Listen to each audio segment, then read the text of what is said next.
Assalamualaikum warahmatullahi wabarakatuh. Nama saya Bagas Danang Pratama. Saya ingin menjelaskan nih, gimana sih kerajaan-kerajaan Islam Indonesia. Tentunya bukan saya sendiri, saya membawa beberapa kawan saya untuk menjelaskan kepada kalian. Saya akan menjelaskan tentang pertama, yaitu Sultan Kerajaan Samudra Pasai. Kerajaan Samudra Pasai adalah kerajaan Islam pertama di Indonesia yang terletak di Parisdeh Timur Laut Aceh. Didirikan oleh Meurah Khoir pada abad ke-11 Masehi. Kerajaan ini terdiri atas das dinasti, yaitu Muairah Khoir dan Muairah Dilu. 1. Dinas Muairah Khoir. Dinas Muairah Khoir menjadi dinasti pertama di Kerajaan Samudra Pasai. Berikut ini beberapa raja yang pernah memimpin dinasti Muairah Khoir. 1. Meurah Khoir atau Maharaja Mahmud Syah. Ia memimpin dari 1042 Masehi sampai 1113 Masehi. Lalu ada Maharaja Mansur Syah dari 1078 Masehi sampai 1013 Masehi. Lalu ada Maharaja Ghiyasuddin Syah dari 1133 Masehi sampai 1155 Masehi. Lalu ada Meurah Noe atau Maharaja Naruddin dari 1155 Masehi sampai 1210 Masehi, yaitu dua dinasti Meurah Silu. Pada masa dinasti ini, Kerajaan Samudra Pasai dipimpin oleh 1. Sultan Malik As-Salj dari 1285 Masehi hingga 1297 Masehi. Kedua, Sultan Muhammad Malik Zahir dari 1297 Masehi hingga 1326 Masehi. Lalu Sultan Mansur Malik Zahir dari 1345 Masehi hingga 1346 Masehi. Lalu ada Sultan Ahmad Malik Zahir dari 1346 Masehi hingga 1383 Masehi. Lalu ada Sultan Zainal Abidin dari 1348 Masehi sampai 1406 Masehi. Perekonomian Kerajaan Samudra Pasai terbilang sangat baik. Hal tersebut disebabkan karena Kerajaan Samudra Pasai terletak di tempat strategis, yaitu Selat Malaka, yang menyebabkan pelabuhan Samudra Pasai ramai dikunjungi pedagang dan dari berbagai penjuru. Kedua, Kerajaan Malaka. Kerajaan Malaka adalah kerajaan Islam yang terletak di Semenanjung Malaka. Kerajaan Malaka pernah menjadi pusat perdagangan dari penyebaran Islam ke Asia Tenggara. Pendiri Kerajaan Malaka adalah Parameswara, yang merupakan putra dan Raja Sam Agi Kerajaan Sriwijaya. Awalnya, Parameswara adalah penganut agama Hindu. Ketika Kerajaan Sriwijaya mengalami perebutan kekuasaan, ia bersama pengikutnya pergi ke Tamastik atau Singapura. Setelah beberapa saat, ia merasa daerah tersebut kurang aman, sehingga Parameswara pergi ke Semenanjung Malaka. Disitulah ia membangun perkampungan Malaka. Sekian waktu Malaka menjadi lokasi yang sangat strategis karena menjadi penghubung antara dunia barat dan timur. Melihat perkembangan yang terjadi, akhirnya Parameswara mendirikan Kerajaan Malaka. Kerajaan Malaka dipimpin oleh tokoh-tokoh berikut: 1. Iskandar Syah, 2. Muhammad Iskandar Syah, 3. Sultan Mansur, 5. Sultan Alauddin Syah, dan 6. Sultan Mahmud Syah. Oke, kita lanjut ke yang ketiga. Pak Is, gimana sih kerajaan Islam di Indonesia yang ketiga? Mendengar-dengar ada kerajaan Aceh Darussalam. Oh ya, jadi gini, kerajaan Aceh Darussalam dibangun pada abad ke-15, itu tahun 1511 Masehi, yang terletak di Kabupaten Aceh. Raja pertama kerajaan Aceh Darussalam adalah Sultan Ali Muqayyad Syah. Setelah beliau wafat, kepemimpinan Aceh Darussalam dilanjutkan oleh putranya yang bernama Sultan Alauddin. 1. Sultan Alauddin Riayat Syah Al-Qahar. Sultan Alauddin Riayat Syah adalah saudara dari Sultan Salahuddin, pemimpin kerajaan Aceh Darussalam, setelah berhasil merebut kekuasaan dari Sultan Salahuddin. Alasannya tahta saudara sendiri tidak lain karena lemahnya kepemimpinan Sultan Salahuddin yang menyebabkan kemunduran kerajaan Aceh Darussalam. Sultan Alauddin Riayat Syah memimpin Aceh Darussalam pada tahun 1537 sampai 1568 Masehi. 2. Sultan Iskandar Muda atau Dharma Wangsa Kera Alam Syah. Sultan Iskandar Muda memimpin kerajaan Aceh Darussalam tahun 1607 Masehi sampai 1636 Masehi. Pada kepemimpinannya, Aceh Darussalam kembali berkembang hingga mampu mencapai keemasan. Yang kedua, Kerajaan Demak. Kerajaan Demak adalah kerajaan Islam pertama di Jawa.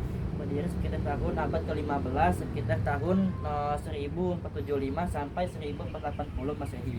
Didirikan oleh Raden Patah sebagai keturunan Majapahit yang memeluk Islam. Letaknya di pesisir utara Jawa Tengah, sehingga Demak berkembang pesat sebagai pusat perdagangan dan penyebaran Islam. Oke Faiz, terima kasih. Oke, kita lanjut ke kerajaan ke-5 dan 6. Ciao. Bagas mana ya? Udah, gua aja dah. Oke, saya akan menjelaskan kerajaan Banten dan kerajaan Mataram. Yang pertama, kerajaan Banten.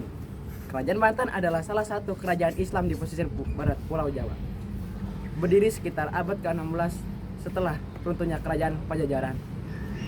Pendiri utamanya adalah Sunan Gunung Jati, salah satu wali Songo yang kemudian menyerahkan kekuasaan kepada putranya Maulana Hasanuddin sebagai sultan pertama.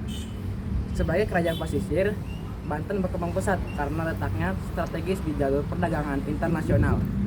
Banten terkenal sebagai penghasil lada dan rempah-rempah, sehingga banyak pedagang dari Eropa, India, Cina, hingga Arab berdatangan. Puncak kejayaan Banten terjadi pada masa Sultan Ageng Tirtayasa pada tahun 1651 sampai 1682.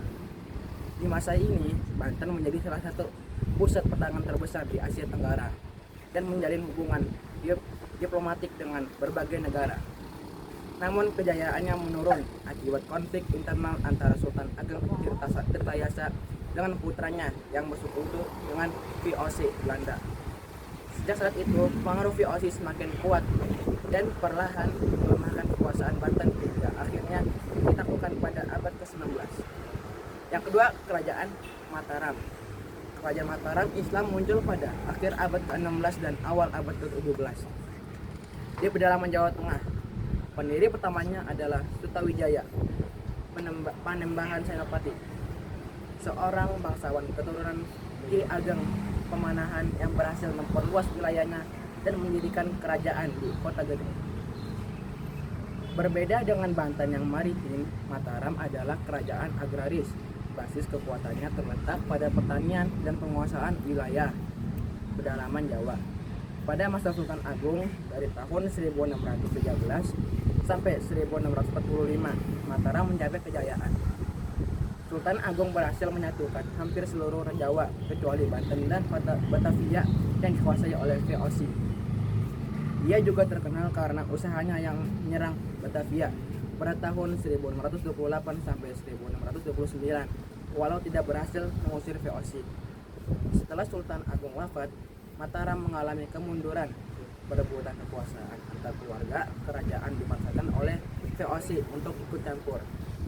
Akibatnya, kerajaan semakin lemah dan akhirnya terpecah menjadi dua kekuasaan besar melalui perjanjian Giyanti pada tahun 1755, yaitu Kasunan Surakarta dan Kesultanan Yogyakarta, yang memandai berakhirnya Mataram sebagai kerajaan besar yang utuh.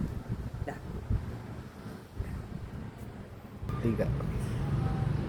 Selanjutnya saya akan menjelaskan kerajaan Goa dan Talo.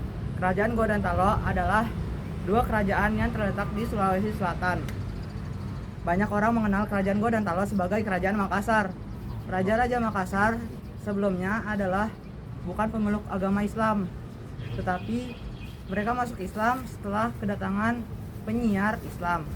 Raja pertama yang masuk Islam adalah Karaeng Matawaya Tumamenangri Agamana. Setelah masuk Islam, namanya berganti menjadi Sultan Alauddin. Setelah ia wafat, kerajaan dipimpin oleh Muhammad Said, dan setelah Muhammad Said adalah Sultan Hasanuddin. Sultan Hasanuddin membawa puncak kejayaan kerajaan Makassar pada saat itu. Beliau mampu memajukan perdagangan, juga mengadakan ekspansi wilayah. Selain itu, beliau juga mampu menguasai kerajaan-kerajaan kecil di Sulawesi Selatan seperti Wajo, Bone, Sopeng, dan Luwu. Sultan Hasanuddin adalah tokoh yang menentang VOC. Setelah Sultan Hasanuddin turun tahta, kepemimpinan dilanjutkan oleh putranya yang bernama Masopomba. Pada masa inilah Kerajaan Makassar beserta perdagangannya dikuasai oleh Belanda. Selanjutnya adalah Kerajaan Ternate dan Tidore. Letak Kerajaan Ternate dan Tidore berada di sebelah barat Pulau Halmahera, Maluku Utara. Kerajaan Ternate berpusat di Pulau Ternate, sedangkan Kerajaan Tidore terletak di Pulau Tidore. Kedua kerajaan ini memiliki wilayah kekuasaan yang meliputi Kepulauan Maluku dan sebagian Papua. Wilayah-wilayah kekuasaan tersebut banyak menghasilkan rempah-rempah yang terkenal hingga kancah internasional. Bahkan karena kekayaannya akan rempah-rempah, Maluku terkenal dengan sebutan Spice Island. Karena adanya kepentingan perdagangan, maka Kerajaan Ternate dan Kerajaan Tidore masing-masing melakukan persekutuan daerah. Yang pertama adalah Uli 5 atau Persekutuan 5, terdiri dari Ternate, Obi, Bacan, Seram, dan Ambon. Yang kedua adalah Uli Siwa, yaitu Persekutuan 9, terdiri dari Tidore, Makian, Jailolo, Halmahera, dan pulau-pulau di daerah tersebut hingga sampai Papua. Pada tahun 1515 Masehi, bangsa Portugis dan Spanyol datang untuk menguasai tempat yang mereka tuju. Bangsa Portugis datang ke Ternate, sedangkan bangsa Spanyol datang ke Tidore.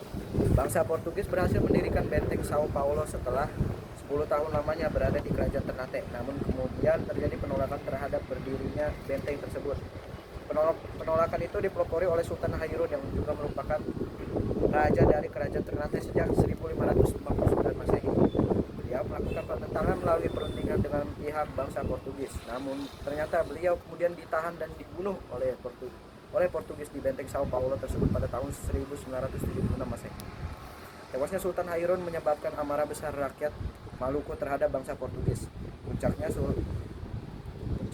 Sultan Babullah sebagai pemegang tahta Kerajaan Ternate melakukan perlawanan terhadap bangsa Portugis. Akhirnya pada tahun 1575 Masehi, bangsa Portugis dapat dipukul mundur dari Ternate. Selain itu, Sultan Babullah juga berhasil memperluas wilayah kekuasaan Ternate ke Maluku, Sulawesi, Papua, Mindanao, dan Bima.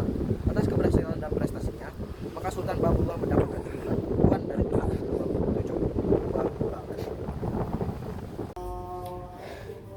Sekian dari kami, saya Bagas Lanang Pratama. Saya bisa Kaca Gantara. Saya Ikram Niraundani. Saya Isa Syafir Rahman. Saya Faisal Pisena. Kurang lebihnya mohon maaf. Wassalamualaikum warahmatullahi wabarakatuh. Dadah.